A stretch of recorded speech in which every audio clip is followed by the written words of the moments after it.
Have you ever wanted to make tomato juice, but you didn't want to use a pressure canner because one, you don't have one, or two, you don't really want to mess with it? Well, that's what we're going to talk about today. We're going to go ahead and go over some of the supplies you might need, some different ways to get the juice, and how we're going to actually do it with just a water bath. So let's get after it. One of the first things you're going to want to do is decide, do you want quarts or do you want pints? We go with quarts because they're good for making soups and just having the tomato juice on hand. It's just, with 6 kids, it's kind of convenient to have it in quarts because we go through quite a bit. But if you're making smaller batches, it's not bad to have pints. And these are actually a little bit faster to go through the water bath process and everything else, so it may be more convenient for you. Of course, a measuring device, you want to stick with whatever recommended recipe you're going with for your measurements to make sure that it is safe for canning. We're going to do a little bit that's not necessarily considered safe for canning, but I'm going to show you how I make it more safe for canning. You're going to need an acidifier. Now, we're going to use apple cider vinegar tonight. I normally use lemon juice, but you can also use white vinegar. It's up to you. As you're making these, go ahead and try different acidifiers to see which one you like the flavor on.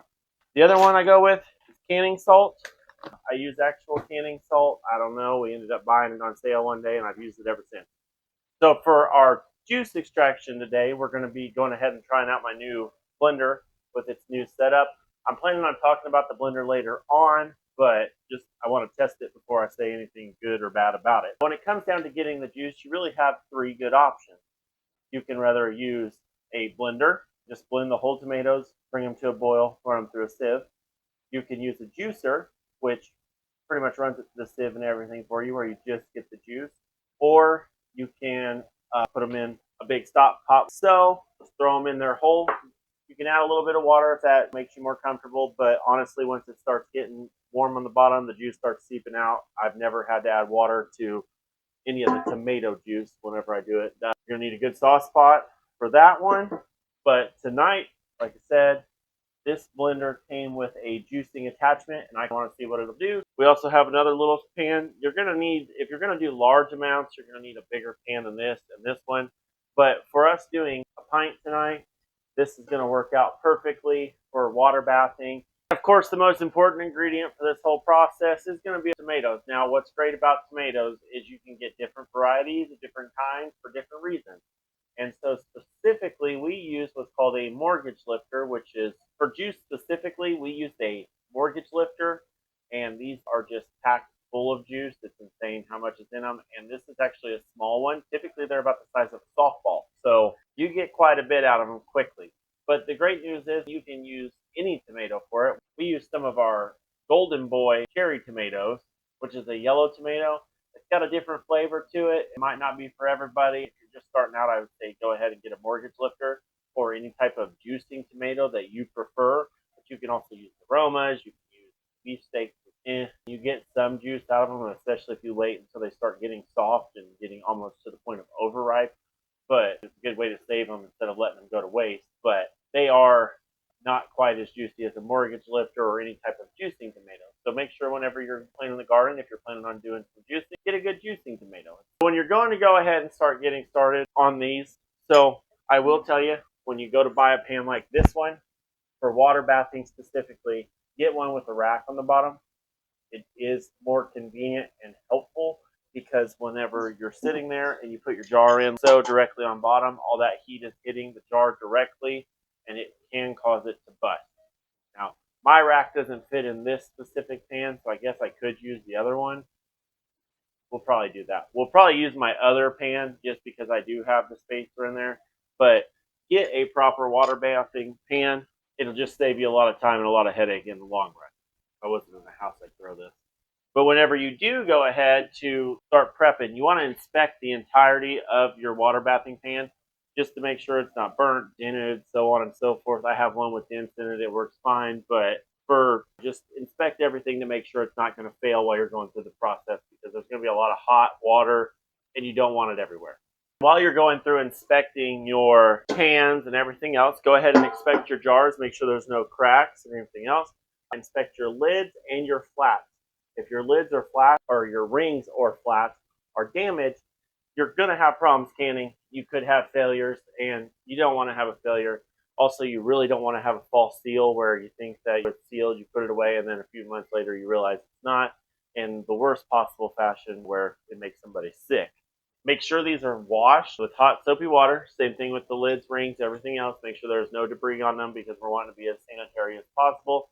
And then once you get to the point where they're all washed and everything, and you get to the point of heating your water up, go ahead and throw these jars, the lids, and or the rings and the flats in the pan. Bring them to a boil.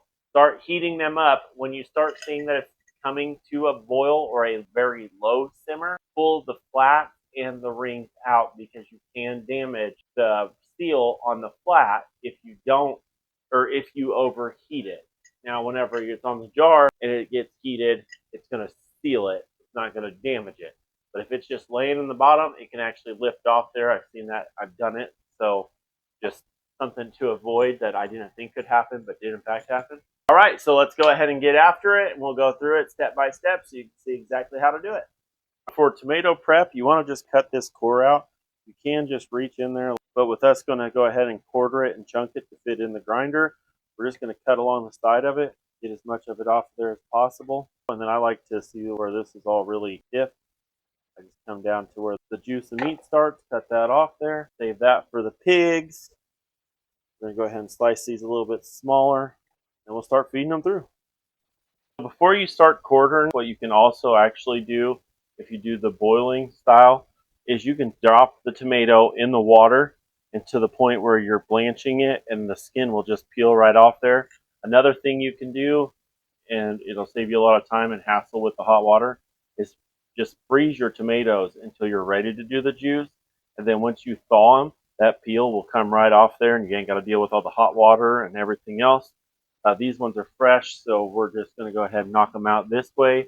Plus, I don't really care if the skins or seeds are on there because once I go to sift this later, most of that's going to come out and we haven't ever had a problem with it, so that's just how we do it. This is a pretty decent sized mortgage. Well, the quail like it. This is what I'm talking about when I say the beef steaks.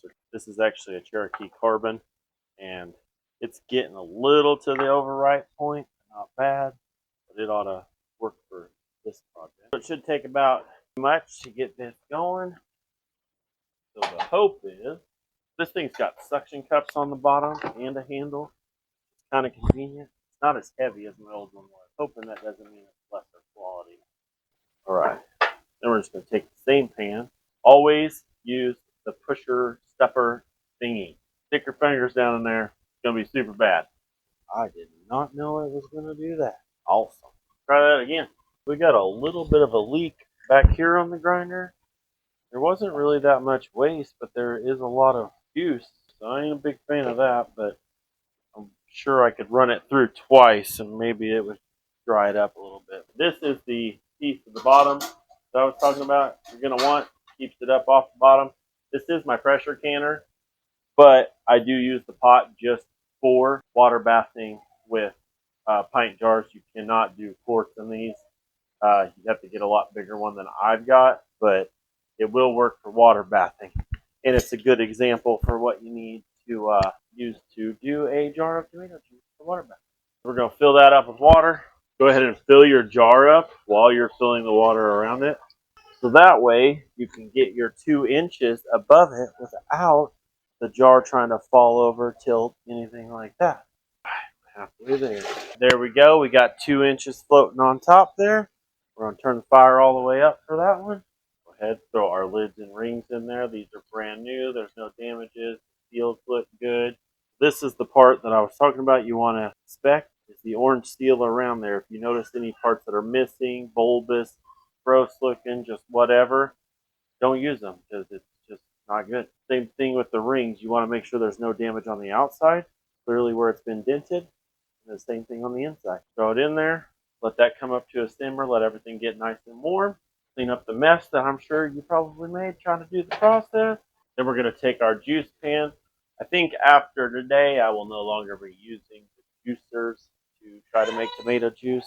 Just for the simple fact there seems like there's a lot more waste than doing it the old school way of just putting them in a pan and smashing them until the juice comes out. We're actually going to turn this on low because it's going to take a while for that to start boiling. So we'll get this bad boy started. Little bonus tip, you're also going to want one of these funnels. Just makes everything a little bit easier. Decent spoon is also helpful. We've been stirring the tomatoes while it's warming. Then a quick way when we're talking about headspace later, if you're not real familiar with it, is if you turn the jar to this point, this would be 1 inch of headspace, this would be a half inch, and this would be a quarter inch. So you can buy one of the measurers and they work good, but you're also going to want tongs. They have special tongs for this, but I'm going to use these because I obliterated ours last time. We got a boil, almost a boil going. You can see the bubbles just barely forming on the lid. Rings, we're going to go ahead and pull them out, and we're going to set them over on a surface. So what I like to do is lay this towel down. It really helps with the jars, because if you were to put the jars on marble, granite, something like that, or even wood, the surface temperature and difference between the hot jar and that will actually cause the jar to explode. Something to be aware of. Almost there. That jar is starting to bubble really good, so it should be good and clean. All right, so we got the tomato juice to a rolling boil. Now this is where the sift comes in handy on how you want to go about it. You want to get the rest of the pulp out. Juicers normally do a pretty good job, but we're going to pull it anyway. Go ahead. Now my problem with this method is lose all of that. If you're just wanting just the liquid, great. Me, I don't mind having that little bit in there. We're just going to fill this jar up to about 1 inch of headspace. I haven't done that any more perfect if I was trying. And for quarts, you do a full teaspoon. For pints, you do a half a teaspoon. So we're going to do the half teaspoon of the acidifier of your choice. We're using apple cider vinegar. Then we're going to do a half a teaspoon of salt. We're going to take our jar after we filled it up. We're just going to wipe the rim off. I use the vinegar to do it, but you can also just use water, whatever, it doesn't matter. Make sure there's no food particles, seasoning, or anything like that on the lip of the jar. Then you're going to go ahead, put the ring on there. And what I do, I just kind of twist it on that tight. There you go. And we're going to take that from experience. Don't just try to set it in that boiling water like that. Not going to go well for you. Go ahead and grab your jar with the tongs. Oh man, how a tragedy. Yeah, I don't really like using these because I'm afraid I'm going to damage the ring. Take it, pour it right down in there, about 2 inches there. Then set a timer, 35 minutes. And that 35 minutes water bath, go ahead, pull it out, put it down on the towel so that way you don't have a jar explosion from shock. Let that cool down overnight until in the morning. Once it's cooled down, you should have a completely sealed jar that's ready for long-term storage. There it just pinged. Nice.